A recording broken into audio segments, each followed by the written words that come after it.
possa trazer para o nosso coração a palavra da esperança, a palavra da salvação e a explicação real da palavra de Deus. Convido você a abrir a sua Bíblia no Evangelho segundo escreveu São João, um texto muito conhecido entre o povo de Deus, que é o capítulo 14 de São João.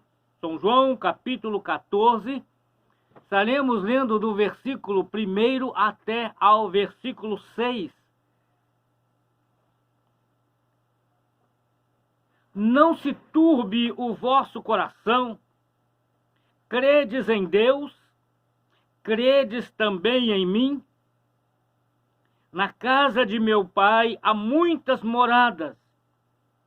Se não fosse assim, eu vou-lo teria dito: vou preparar-vos lugar. E se eu for e vos preparar lugar, virei outra vez e vos levarei para mim mesmo, para que onde eu estiver, estejais vós também. Mesmo vós sabeis para onde vou e conheceis o caminho. Disse-lhe Tomé: Senhor, nós não sabemos para onde vais, e como podemos saber o caminho?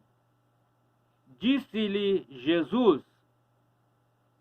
eu sou o caminho e a verdade e a vida. Ninguém vem ao Pai senão por mim. Vamos orar. Senhor meu Deus e meu Pai, nós demos uma porção da Tua palavra e queremos pedir a Ti, Senhor, meu Deus, em nome de Jesus, que o Senhor possa trazer o entendimento para os nossos dias, Senhor, o conhecimento, a revelação, a explanação, para que sejamos edificados e, sendo edificados, sejamos abençoados em nome de Jesus. Glória a Deus. Irmãos, nesta manhã gloriosa que o Senhor nos concede, o Senhor me despertou para uma das coisas mais importantes para a vida de qualquer ser humano, é ter conhecimento a respeito de fatos e de acontecimentos que estarão intimamente ligados à sua pessoa. Jesus Cristo, enviado por Deus, trouxe para nós a palavra da salvação, a palavra da vida, a palavra da esperança, a palavra do conforto. E para isso, irmão, ele começou um ministério já previsto por Deus, que foi de 3 anos. E esse texto escrito por João, ele retrata primeiro o conhecimento de Jesus a respeito das coisas que sucederiam a ele e as condições que estariam vivendo os seus discípulos depois da sua partida. Nós vemos que Jesus começa a fazer o ensinamento mais importante, que é a mostrar para cada um dos seus servos a importância da humildade. Não importa a sua posição, não importa a sua condição, mas precisa ser humilde, considerar o outro. Ele deu o exemplo antes da Santa Ceia, da última ceia, quando ele pega a bacia de água e vai lavar os pés dos discípulos. Nós vemos que alguns dos discípulos, como Pedro, por exemplo, disse: Senhor, o Senhor não vai lavar o meu pé? Não, não, não, o Senhor que é o mestre. O Senhor é o Messias, o Senhor é enviado. O Senhor trouxe para nós a palavra de esperança. Está intimamente ligado à história do nosso povo. está intimamente ligado com a autoridade à nossa vida. O Senhor não vai lavar os nossos pés. E Jesus disse, olha, Pedro, se você não lavar os seus pés, você não vai ter parte comigo. Por quê, irmãos? Ali ele estava dando o ensinamento, que o ensinamento de Deus para os seus discípulos, ele é importante que nós reconheçamos que nós precisamos permitir que Deus atue sobre o nosso corpo. Às vezes a gente pensa que precisamos guardar a palavra só no nosso coração. Mas Jesus ele começa a ensinar que ele começa a praticar a purificação através da santificação, primeiro da limpeza do corpo. Por isso, ele exige que sejamos santificados corpo, alma e espírito. Depois de ele lavar os pés do discípulo, ele começa a dizer, a mostrar que ele tinha conhecimento dos fatos, que as coisas que iriam suceder logo, bem depois, né? Que ele fala, ele começa a dizer que um deles iria o trair.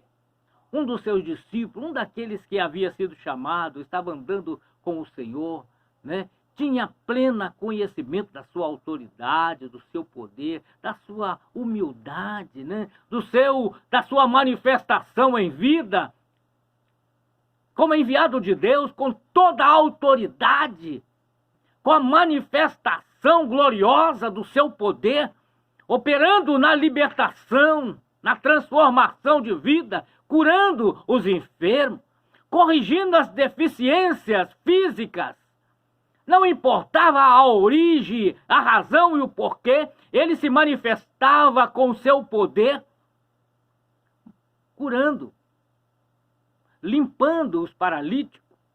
E Jesus diz para os discípulos, um de vocês. Ele não queria, irmão, causar confusão entre os homens. Jesus nunca prega um evangelho. Jesus nunca dá uma palavra com intenção de trazer confusão entre os homens, desentendimento, desesperança, ou de forma agressiva, afligir o sentimento de alguém. Não, ele sempre falou de uma maneira que o homem pudesse ter a oportunidade de fugir da situação, escapar, né? Escapar da condenação. Mas, quando ele falou isso, que um deles, todos eles negou. Não, ainda que eu morra, não vou negar. Ainda que eu morra, eu não vou trair ao Senhor. Mas tudo isso ele fez, irmão, porque o seu ministério já estava chegando ao final. Já teria chegado o tempo em que ele seria entregue na mão das autoridades religiosas. E que ele seria, numa festividade, condenado, morto.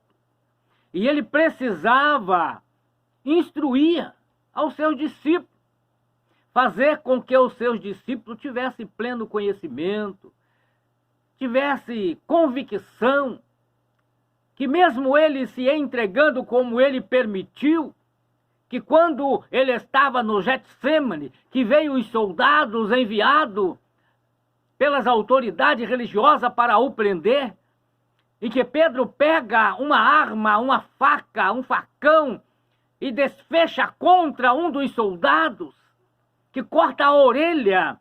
Jesus disse para os seus discípulos, olha, guarda a sua espada. Se eu quisesse, eu rogaria ao Pai, e ele enviaria legiões para me defender. Mas é para cumprir as Escrituras. Guarda a sua espada, porque quem vive das armas sofrerá a consequência das armas. Nós não usamos armas carnais, mas usamos a fé, a convicção da fé, através da esperança. Então, Jesus Cristo estava ali juntamente com seus discípulos, e João escreve que ele, para tirar a tristeza que havia invadido a mente, o coração dos discípulos de Jesus, ele disse para ele, na sua última instrução, não se turbe o vosso coração. Eu estou falando com vocês uma realidade. Tudo isso foi programado pelo Pai.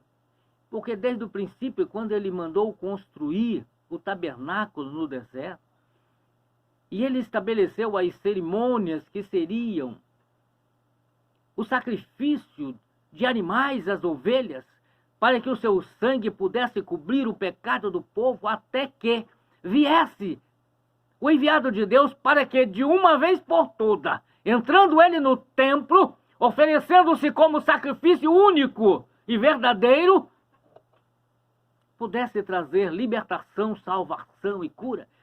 Então ele começa a conversar com os seus discípulos a respeito dos acontecimentos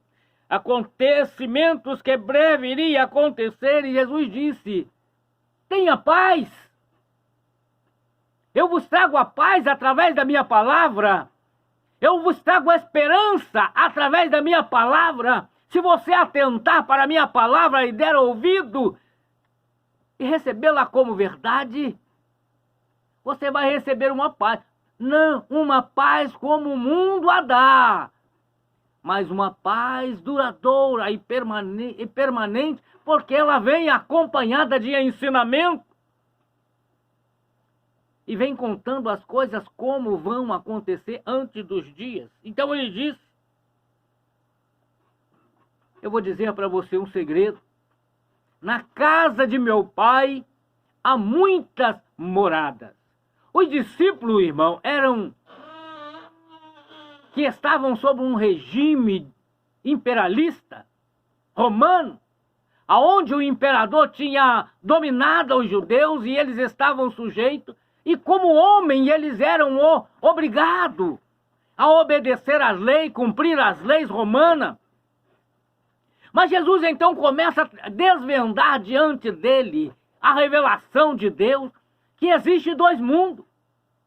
Existe o mundo dos homens, aonde existe muitas casas, muitas cidades, e os homens vivem por elas segundo a sua própria vontade, na criação feita por Deus para os homens.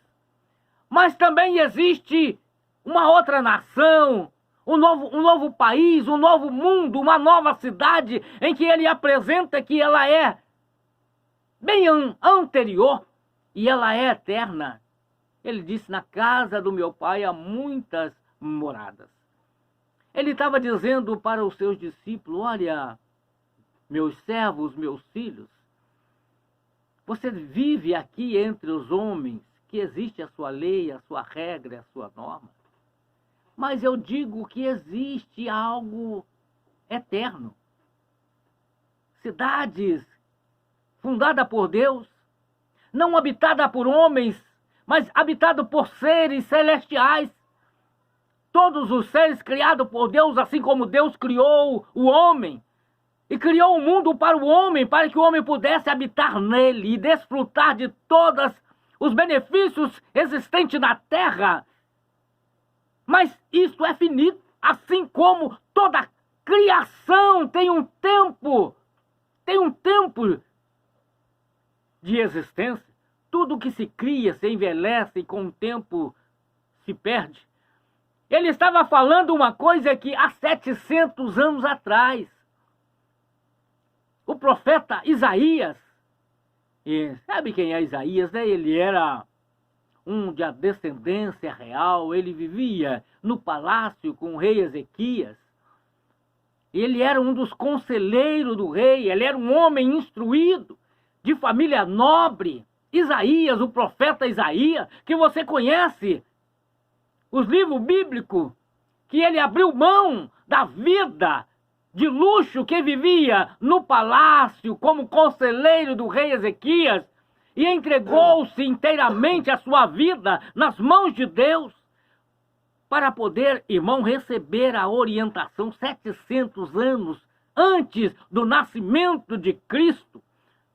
Isaías havia falado lá no livro de Isaías 65, no versículo 17, que Deus ia criar novo céu e nova terra, onde habitaria a justiça.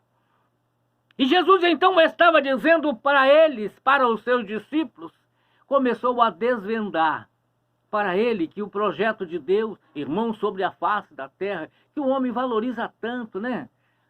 acha que precisa ter tanta propriedade, tanta terra, e ver tanta gente passando tanta provação, não tendo lugar para ficar, lugar para morar, lugar para se abrigar do sol, da chuva, lugar para constituir a sua família e viver em paz, cultivar a terra e produzir alimento. O homem valoriza tanto isso, mas já o profeta Isaías estava falando que há um tempo determinado por Deus, em que tudo isso terminará. Tudo isso vai acabar.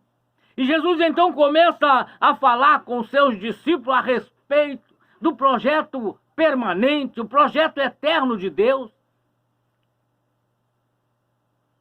Que ele diz: na casa do meu pai há muitas moradas, e eu vou preparar-vos um lugar. Mas ele não vai só preparar. A promessa de Deus, irmão, ela é completa. Ela é permanente, ela traz conforto, ela traz segurança, ela traz vida, ela traz alegria permanente e constante. Mas ele disse: na casa de meu pai, que é o céu, irmãos. Lá, no céu. Ele prometeu: na casa de meu pai há muitas moradas, e eu vou preparar-vos um lugar. Aqui na terra, como disse Pedro, lá no capítulo 3, a partir do versículo 10, que a terra se reserva como tesouro para o fogo, em que os céus se desfarão, e a terra e os elementos serão consumidos pelo fogo. Mas Jesus então traz uma palavra, porque os discípulos, eles viriam no seu tempo o cumprimento que Jesus iria deixá-lo, entregando a sua vida, morrendo na cruz, para que o seu sangue fosse derramado em substituição daquela ovelha prevista por Deus, quando mandou construir o tabernáculo e estabeleceu as regras litúrgicas para que pudesse oferecer as ovelhas, para que pudesse cobrir o pecado, e ele se entregou. Mas ele disse: se eu for e vos preparar um lugar, virei outra vez. As promessas do Pai, irmão, elas são constantes, elas são permanentes, elas são eternas. Ela não perde validade. E com o tempo ela vai se cumprir. Jesus disse então para os seus discípulos, para que eles não ficassem com o coração turbado, para que eles não ficassem tristes, para que eles não ficassem aborrecidos, porque eles sentiriam a presença física. Ele sentiria o momento da separação, porque a Bíblia, ela traz a revelação que a carne e o sangue não herdam o reino do céu. É necessário que passe pela primeira morte, vindo depois o juízo. É o que está determinado, Hebreus 9, 27. Todos nós vamos passar por isso, e como ele nasceu da semente da mulher também, mesmo ele sendo Deus, que deixou a sua glória e veio como homem, era necessário que ele passasse pela primeira morte, vencendo então a morte. Porque o pecado tem domínio sobre as pessoas por causa do pecado, mas aquele que não tem pecado e se fez pecado em nosso lugar. Por isso foi permitido por Deus que ele passasse pela primeira morte e fosse ressuscitado, porque a morte viu que ele não tinha poder sobre ele, porque ele não tinha pecado. E ele morreu para que nós também pudéssemos alcançar esta vida eterna através do sangue de Jesus Cristo, que nos purifica de todo pecado, porque ele veio, venceu o mundo, o pecado e a carne, e ele estava dizendo para os seus discípulos: não se turbe o vosso coração, receba a paz, a confiança, porque na casa do meu pai há muitas moradas. Se assim não fosse, eu vos teria dito: vou preparar um lugar. E se eu for e vos preparar um lugar, virei outra vez. A promessa do Pai, irmãos, é para mim e é para você.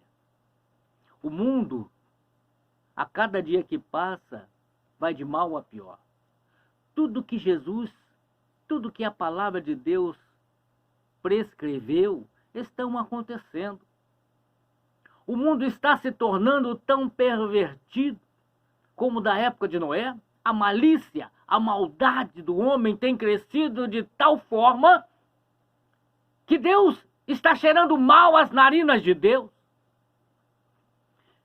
Ele preveu, assim como aconteceu em Sodoma e Gomorra, que é o símbolo das 10 cidades, né? Que é o símbolo do mundo hoje. A perversão, a falta de obediência às regras, às leis de Deus, a não aceitação da verdade bíblica em todos os segmentos da sociedade.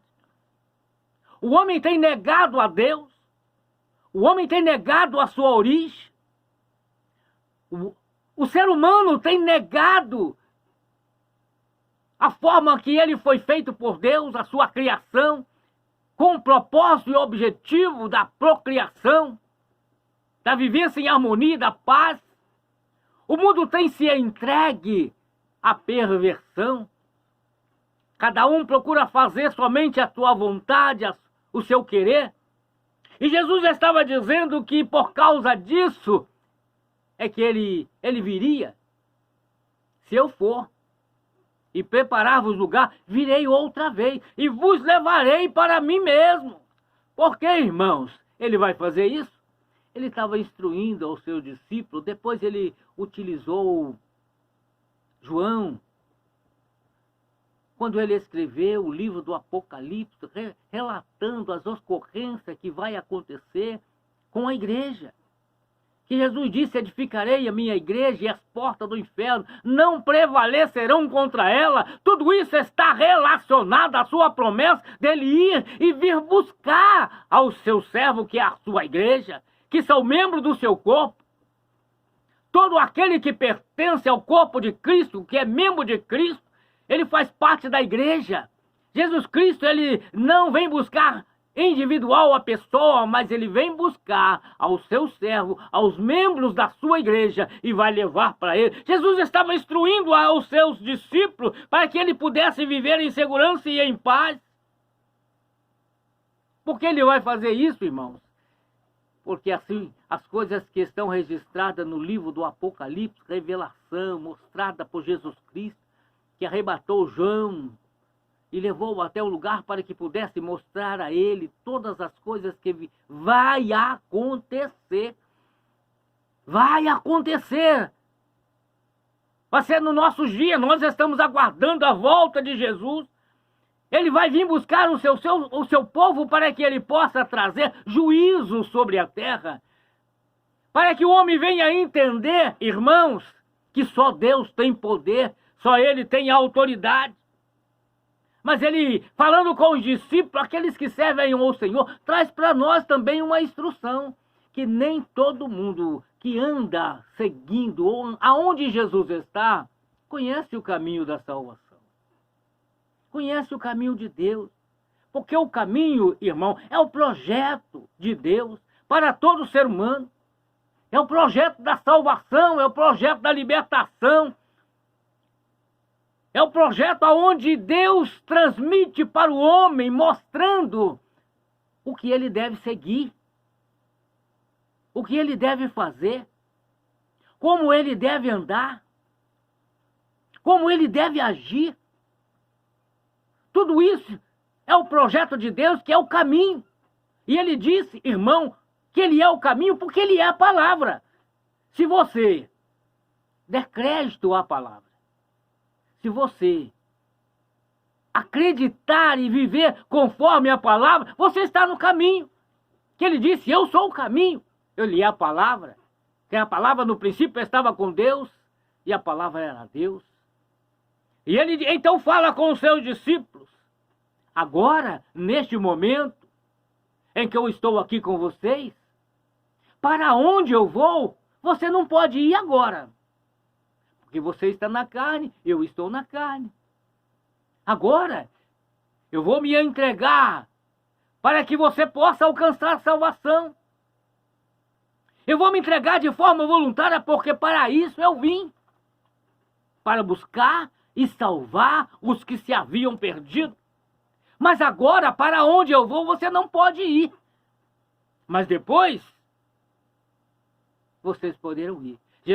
Tomé disse, mas nós não sabemos o caminho. Isso representa, irmão, aquelas pessoas que frequentam a igreja e diz ser seguidor de Jesus, até consegue andar no meio dos seus discípulos, consegue contemplar a ação de Deus, o milagre de Deus acontecendo, mas não conhece a Jesus, não conhece a sua palavra, irmãos, não vive segundo os seus mandamentos, não trilha o caminho da verdade, o caminho da justiça, o caminho da fidelidade, o caminho da sinceridade.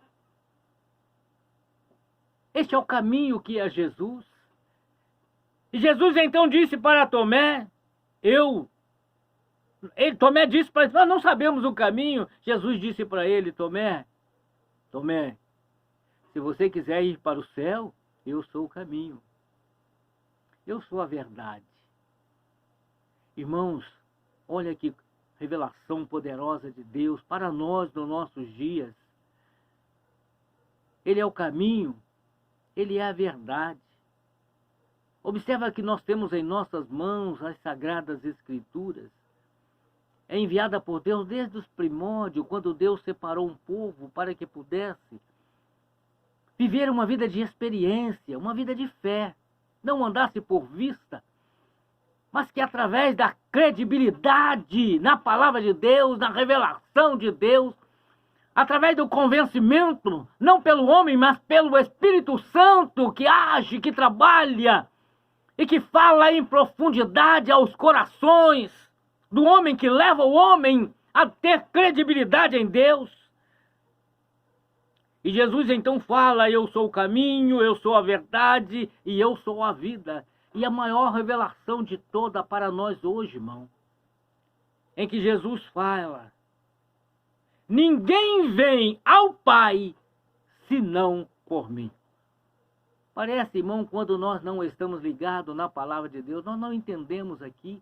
Olha que Jesus falou para os seus discípulos, como ele está falando hoje para nós, os teus servos. Ninguém vem ao Pai. Aqui ele se coloca como Deus. Ninguém vem ao Pai. Ele não disse ninguém vai ao Pai. Porque ele estava presente. Por isso que ele disse que ele é a vida. Por isso que ele traz esta revelação poderosa que ninguém vai ao Pai. Tem muitas pessoas que ouvem o conselho, o direcionamento e que apresenta tantas coisas para que ele possa se achegar a Deus. E aqui nós entendemos a revelação bíblica da palavra de Deus, que ninguém vai ao Pai só por Jesus. Se você não vier a Jesus, porque Jesus é Deus. Ele se fez carne para que pudesse trazer vida. E todos aqueles que o recebem a vida. Por isso que o cristão é ousado quando ele diz para todo mundo, eu sou salvo, eu sou curado, eu sou liberto, eu sou salvo. Eu tenho a vida eterna, baseada nesta palavra da revelação de Jesus, aonde Jesus diz, ninguém vai ao Pai, senão por mim. Porque ele estava se manifestando como Deus. E ele disse, ninguém vem. Ele diz, ninguém vem ao Pai, porque ele é Deus.